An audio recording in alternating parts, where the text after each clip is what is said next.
Look at this clip. It's the deciding penalty of a Champions League final. Millions of people are watching, and this single kick will decide everything. Normally, this is the moment you expect to see a $100 million striker or winger stepping up to take the shot. Most managers in this situation would trust someone who literally scores goals for a living. But then, you look at who's actually walking up to take the penalty, and it isn't your top scorer. Instead, it's Gabriel, Arsenal's 6'3" center back. This is a player whose actual job is to tackle people and clear the ball away from the goal. This feels completely bizarre.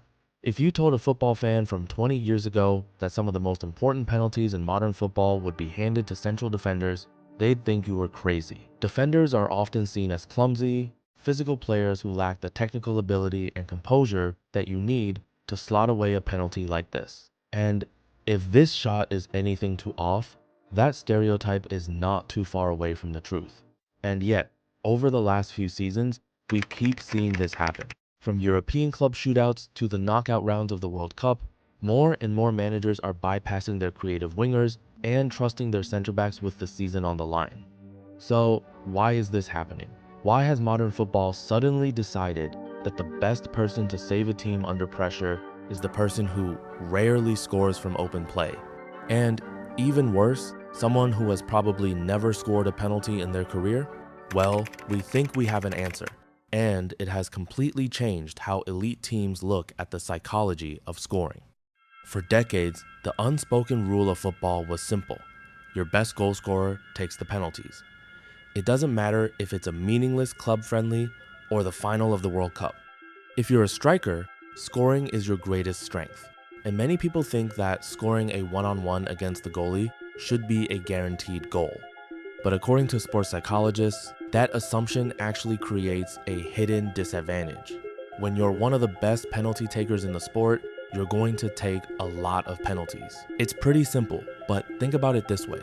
The more penalties a player takes, the more information the goalkeeper has on them. Take Lionel Messi, for example. He's regarded as one of the best spot kick takers in history, but at this World Cup, 2 penalties, 2 misses. How did this happen? Well, when a keeper knows what you're going to do, you basically have only 2 options. The first one is to place the ball so perfectly that he can't possibly save it. Messi tried this against Austria, but here's the thing. When you're aiming for such a small part of the goal, there's an even smaller margin for error. That's why he swept the ball past the post. So when he was given another penalty against Egypt, he went with the second option. Shoot the ball hard and hope the keeper doesn't save it. Unfortunately for Messi, he did. So now you can see why being a penalty specialist can sometimes be a bad thing. And here's what a lot of coaches in this World Cup have figured out. There's another, more psychological advantage to not letting your attackers take penalties. When a superstar forward steps up to the penalty spot, the mental framing is extremely negative. Why? Because everyone expects them to score. If they do, it's just a free goal. It's basically the bare minimum. But if they miss, it's a disaster. Some misses even become jokes that follow players for the rest of their careers.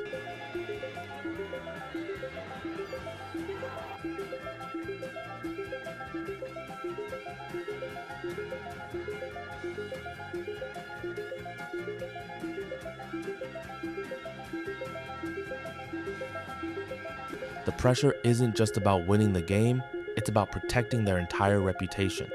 And when thousands of people in the stadium are whistling, that extra pressure makes the goal look a lot more difficult.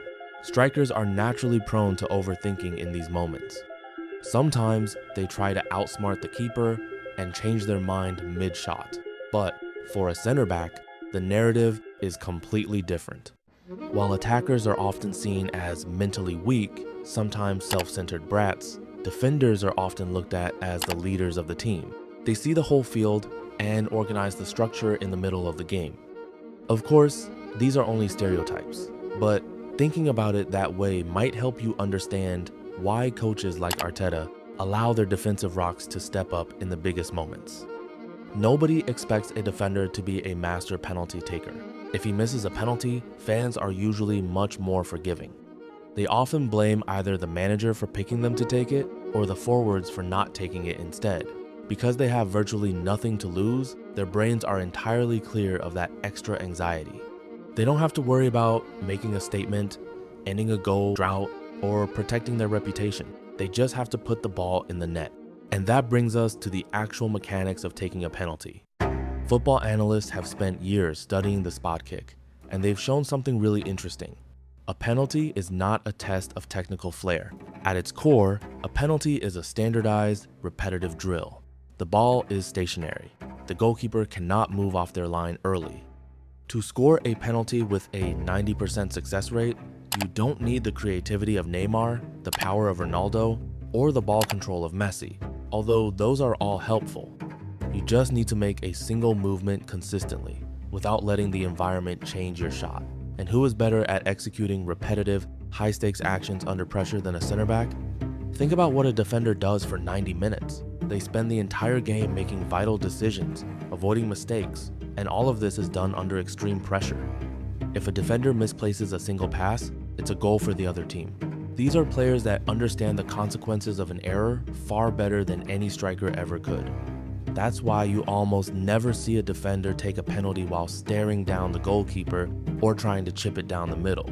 Instead, they pick their spot and power it into the back of the net.